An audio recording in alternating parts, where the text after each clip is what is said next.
Now we're ready to load our quilt. The first thing you need to do is attach your leaders to the poles. To do that, we want to place an arrow in the center of your rail system on all 3 poles. And also place a mark on your leader. Now these leaders have marks, and this is not for measuring, this is for placing it. You see the marks across the leader. Notice that I've placed the leaders so that they waterfall between the 2 poles. We're ready to load the back fabric. The first thing you want to do is fold it in half and find that center point and place a pin in it. And also place a pin in the other end of the fabric as well. You'll notice the placement of my seam that I've used to seam my fabric is going parallel with the poles. The next thing we're ready to do is pin. Bring up our back leader, fondly called the belly bar leader, and start pinning. We'll find that center spot on our leader that we marked and take our pin and pin within the first 1/4 inch of our fabric. And then we will continue on pinning from the center out to the left and then from the center out to the right. Now that we've pinned the backing onto our leader with our fabric wrong side facing up, we need to move over to the end, drop our latch down, and then start rolling our quilt back. Rolling it and smoothing it with our hands going out as we go. One caution is that roll it yourself and not invite a friend to come and help you. You each have different hand tension and things roll differently. Now as we roll this up, you'll see this seam across the top. That's a good reference to know that everything is still squared up. So continue rolling until this is completely rolled onto your poles, smoothing it out so that we don't hourglass or the fabric doesn't want to pull in. We want that fabric to lay edges right on top of each other. Keep rolling and smoothing it out. Again, a reference to see if my seam is rolling correctly. If it isn't, then I can massage my fabric, tighten that up there, and make that seam so that it rolls straight across. Continue to roll again, smooth out,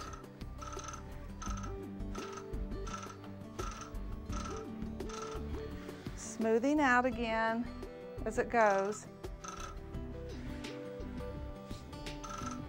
until it's completely rolled. Our last reference will be our edge here as it rolls across the top, making sure again that it's rolled with the right tension, and that rolled perfect. Okay, now we're ready to load the top. Okay, I've positioned my quilt top with the right side up. Remember, I positioned my quilt back with the right side down. Now, quilt top with the right side up, find my center. I found my pin or center and pinned it, and now I'm going to pin. Now I like to pin against the fabric. This is only my preference. You can choose to pin and place your pin against the leader. So that's just a matter of preference. I'm going to start pinning again, and I'm pinning so that my pins go from point to head and point to head. You don't need to overlap your pins, and I'm taking a big bite at it with that pin. As I get to the end and pin, my last pin, I will do a weave so that it holds it more stable onto my leader. Again, I'll pin starting in the center and pin out to the left and then out to the right.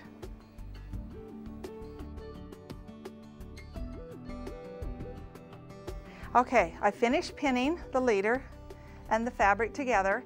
There is another option for you. If you don't want to pin, you can actually take your leader off with your fabric and take it to the sewing machine and baste it on, starting from the center and baste out, center, and baste out to that direction. Now we're ready to roll this onto our pole. Again, we need to lower the latch. That way the pole will only roll in one direction, and that is the correct direction. As I roll, smoothing out my leader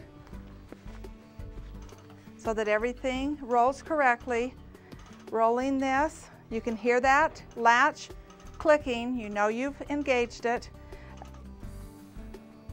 Pulling out my fabrics. Now your quilt is giving you reference lines, so as you roll, you can see these reference lines knowing that it's rolling correctly. If it doesn't, then massage the quilt to help that roll out. One thing I want to point out too is you've got a lot of seams in here. It adds bulk. You'll notice that this might be a little flappy. There is no seams. So go ahead and let it roll naturally. It'll be a little looser, but it'll be okay. Watching my reference lines for my seams to make sure it's rolling correctly. Smoothing it out.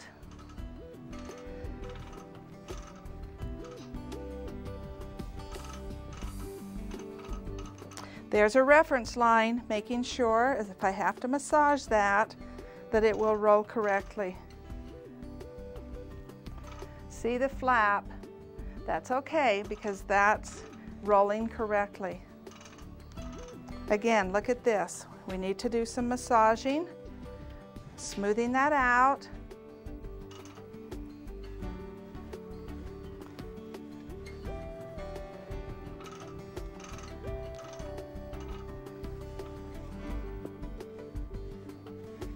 Making that smooth, and now as we come to the top, we have that cut edge across the top, and it's ready. Now we're ready to roll our backing out and attach it to our take-up roller. Okay, now I've loaded the top, rolled it up. Now I'm ready to unroll the back a little bit so that I can have some fabric out here and pin this to my back or my take-up leader. You'll see that there's quite a stretch here, so that if this is a problem for you and you can't pin it from this direction, you can move to the back of your frame and pin from the back. I'm going to go ahead and pin this on. Another thing that you can do is you can take the leader right off of the frame and pin it, or as we talked about before, you can baste it on, remembering pinning or basting from the center out to each direction. So I'll go ahead and load this back on to the leader. I finished pinning the backing to my take-up leader, and I want to be careful that I make sure that the leader is behind the idler pole.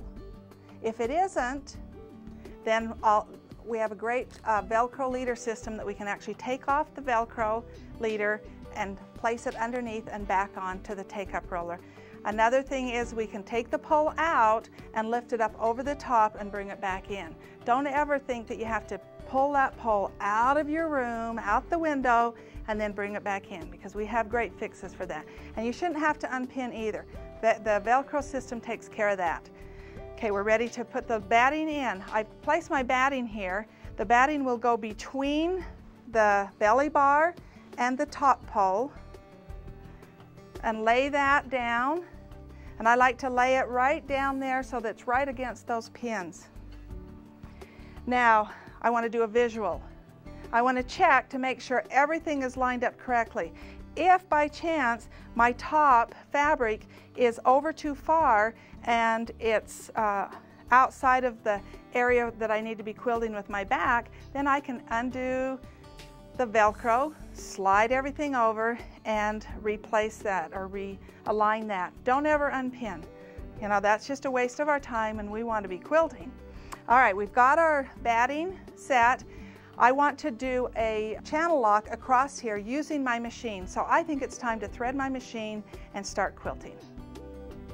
Okay, I'm ready to baste down a plumb line across my quilt. The first thing you want to do before you start quilting is actually stabilize your quilt by adding your clamps to the side of your quilt. I'm ready to start, and I've placed my machine in manual with a low needle speed. You can use it regulated if you like, it's just a preference. I'm going to start and let the machine, I have my channel locks on, let the machine stitch a plumb line across the quilt, and just with my left hand making sure that the batting is laying straight.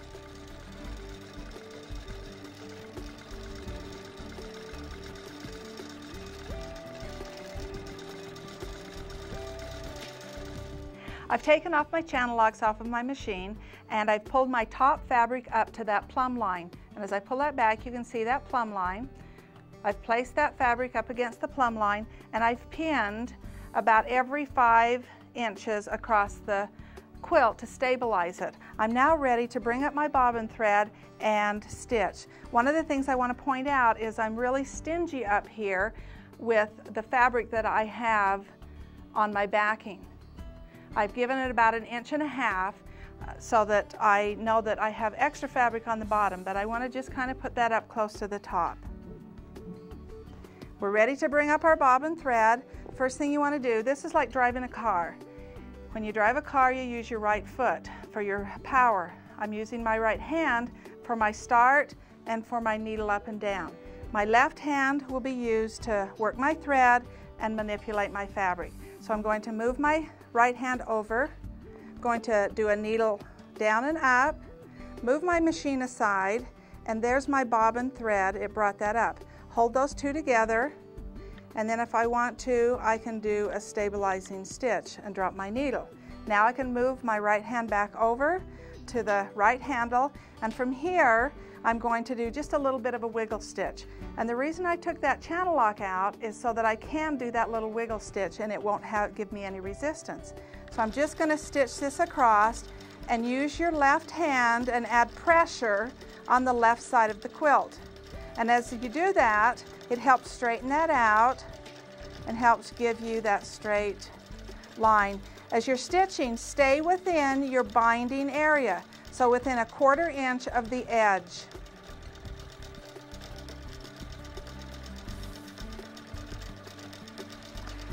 You notice as I place my pins are back far enough that they will not interfere with the needle as it goes by. I'm still in the basting mode. You don't have to be in manual. You can put it back in regulated if you choose.